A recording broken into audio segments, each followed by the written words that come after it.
Bismillahirrahmanirrahim.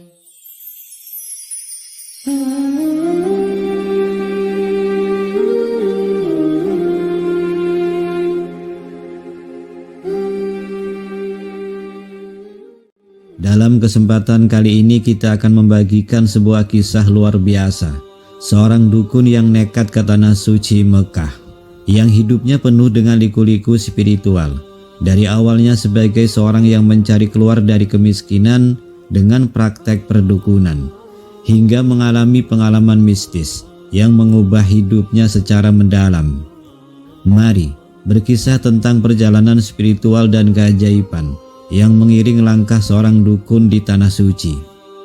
Namun sebelum menyimak kisahnya, sempatkanlah walau hanya menulis sholawat kepada Nabi kita tercinta di kolom komentar. Semoga menjadi pemberat timbangan amal baik kita di akhirat kelak. Sebagaimana firman Allah Subhanahu wa Ta'ala, Allah dan para malaikatnya bersolawat untuk Nabi. Wahai orang-orang yang beriman, bersolawatlah kamu untuk Nabi, dan ucapkanlah salam dengan penuh penghormatan kepadanya. Allahumma sholli ala Sayyidina Muhammad wa ala ali Sayyidina Muhammad.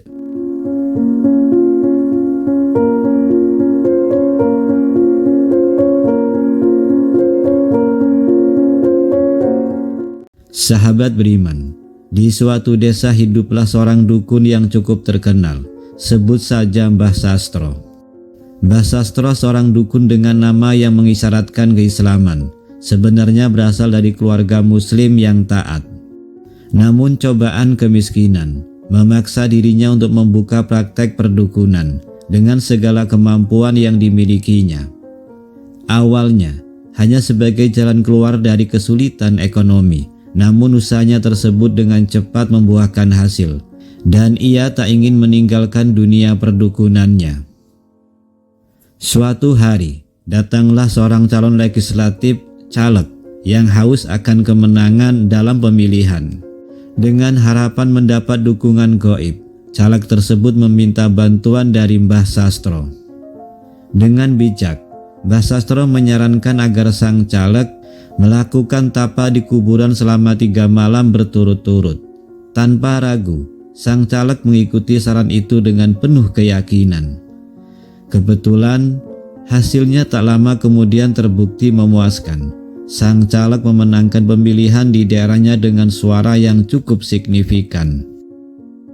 Sahabat beriman, kemenangan tersebut membuat sang caleg mengakui kehebatan Mbah Sastro tanpa mempertimbangkan perjuangan dirinya bersama tim suksesnya yang selama ini melakukan sosialisasi demi meraih simpati masyarakat. Sebagai bentuk apresiasi atas bantuannya, sang caleg memutuskan memberikan hadiah umroh kepada tim suksesnya, termasuk Mbah Sastro. Ketika Mbah Sastro mendapat tawaran ini, hatinya tidak terasa terketuk oleh prinsip-prinsip agamanya. Meskipun umroh adalah kesempatan yang sangat diinginkan oleh banyak orang, Mbah Sastro menolaknya dengan tegas. "Maaf, saya tidak bisa menerima hadiah ini," ucap Mbah Sastro dengan tegas namun lembut. "Bagi saya, perjalanan umrah adalah ibadah suci yang dilakukan semata-mata untuk mencari keridhaan Allah Subhanahu wa Ta'ala. Saya tidak bisa mengaitkan praktek spiritual saya dengan hadiah seperti ini." Sahabat beriman, sang caleg tidak langsung menyerah.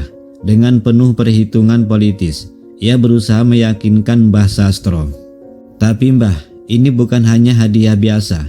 Ini akan membantu kita dalam membangun citra bahwa kita dekat dengan agama. Masyarakat akan melihat kita sebagai orang-orang yang peduli akan nilai-nilai spiritual. Selain itu, masyarakat akan menilai Mbah Sastro sebagai orang yang juga taat agama." Setelah berpikir sejenak, akhirnya Mbah Sastro menyerah juga. "Baiklah, saya akan menerima hadiah ini. Namun harap diingat bahwa saya melakukan semata-mata untuk memenuhi keinginan saudara dan tim sukses sampean," ucapnya dengan tulus. Dengan penuh simpati dan rasa hormat, Mbah Sastro menerima hadiah umroh tersebut. Sahabat beriman, Jamaah umroh dari Indonesia itu termasuk Mbah Sastro dan tim sukses. Akhirnya tiba di kota suci setelah perjalanan panjang. Begitu bus mereka sampai dan satu persatu orang turun dari bus, keadaan tiba-tiba berubah tegang. Ketika Mbah Sastro turun dan tiba-tiba terjatuh pingsan, begitu kakinya menginjak tanah suci.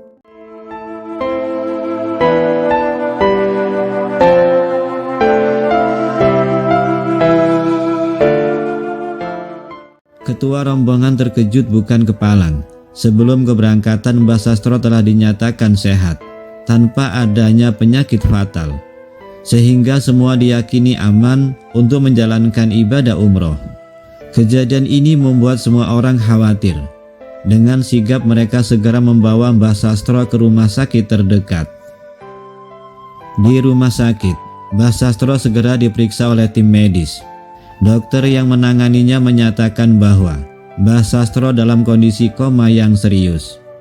Ini menjadi pukulan besar bagi rombongan. Namun mereka tetap bersatu dalam menjaga dan mendoakan kesembuhan Mbah Sastro. Tidak mengapa jika beliau tidak bisa ikut dalam ibadah umroh, karena ini hanya sebagai formalitas, ujar salah seorang dari mereka. Yang terpenting saat ini adalah keselamatan dan kesehatan Mbah Sastro. Sahabat beriman, Mbah Sastro pun tetap mendapat perhatian dan penjagaan yang intensif dari rombongan. Bergantian antara mereka yang menjaganya di rumah sakit dan yang lainnya tetap menjalankan ibadah umroh. Semua berharap agar Mbah Sastro segera pulih dan bisa bergabung kembali dalam mereka menjalankan ibadah suci ini. Setelah beberapa hari dalam kondisi koma, Mbah Sastro akhirnya sadar. Meskipun tubuhnya masih lemah, tiba-tiba Mbah Sastro menyampaikan keinginan untuk menjelajahi tempat-tempat bersejarah di Tanah Suci. Salah satu tempat yang ingin ia kunjungi adalah Gua Hiro, tempat di mana Nabi Muhammad menerima wahyu pertama. Namun begitu sampai di sana, Mbah Sastro merasa terlalu ramai. Dengan hati yang penuh ketundukan, ia meminta agar ditinggalkan sendirian dalam pencariannya akan ketenangan. Setelah beberapa saat, ia meminta untuk diantar ke Wadi Al-Baidah di Madinah. Setibanya di Wadi Al-Baidah, Mbah Sastro disambut oleh para jin muslim yang tinggal di sana. Mereka adalah jin-jin yang dahulu bersyahadat di hadapan Rasulullah SAW. Dengan penuh kehormatan, para jin muslim itu membacakan ayat-ayat suci Al-Quran, termasuk surat Al-Ahqaf ayat 39, yang mengingatkan akan kedatangan para jin yang mendengarkan Al-Quran. Kemudian, para jin tersebut melanjutkan dengan membacakan ayat-ayat yang berkaitan dengan kehidupan Mbah Sastro. Saat mereka melakukannya, terjadi keajaiban yang luar biasa. Segala macam pusaka milik Mbah Sastro tiba-tiba muncul di hadapan mereka, serta para jin peliharaannya yang selama ini setia menemani Mbah Sastro. Para jin muslim itu lalu melakukan suatu ritual untuk membersihkan Mbah Sastro dan segala yang ada bersamanya. Mereka mengelilingi Mbah Sastro dengan kelembutan dan penghormatan yang mendalam, menunjukkan kedekatan spiritual yang luar biasa antara manusia dan makhluk-makhluk yang tidak terlihat ini. Sambil mendengarkan bacaan-bacaan suci dan merasakan kehadiran para jin yang penuh kasih sayang ini, Mbah Sastro merasa hatinya diliputi oleh ketenangan dan kebahagiaan yang tidak tergambarkan. Ia merasakan bahwa ini adalah pengalaman spiritual yang mengubah hidupnya secara mendalam dan memperkuat imannya yang telah diuji selama ini. Setelah kembali ke Indonesia, Mbah Sastro mengalami perubahan besar dalam hidupnya. Dengan penuh ketulusan, ia memutuskan untuk bertaubat dari segala praktek perdukunan yang pernah ia lakukan. Cerita yang ia sampaikan kepada orang-orang di sekitarnya pun sungguh mengejutkan. Menceritakan bahwa saat dalam keadaan koma, ia merasakan dirinya berada di suatu tempat yang mengerikan, penuh dengan api dan air mendidih.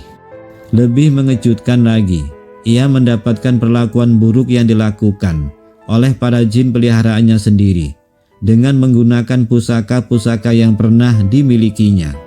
Ketika keadaan semakin suram, muncullah sosok tinggi besar bercahaya putih yang memberikan petunjuk untuk mendatangi Gua Hira. Sahabat beriman, dengan petunjuk tersebut, Mbah Sastro akhirnya memperoleh rahmat dan penyambutan dari para jin muslim yang tinggal di Wadi Al-Baidah. Mereka menerima Mbah Sastro kembali dengan kasih sayang dan membantunya dalam proses pembersihan spiritual yang mendalam. Cerita ini tidak hanya mengguncang Mbah Sastro, tetapi juga caleg yang mendengarnya. Terinspirasi oleh pengalaman mistis yang dialami oleh Mbah Sastro, ia pun memutuskan untuk mengikuti jejaknya dan bertaubat.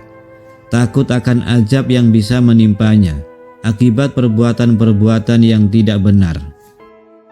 Dengan demikian perjalanan spiritual Mbah Sastro menjadi titik balik yang menginspirasi banyak orang untuk merenungkan kembali jalan hidup dan memperbaiki hubungan mereka dengan Tuhan. Sahabat beriman, demikianlah kisah yang bisa kami bagikan. Kurang lebihnya mohon maaf.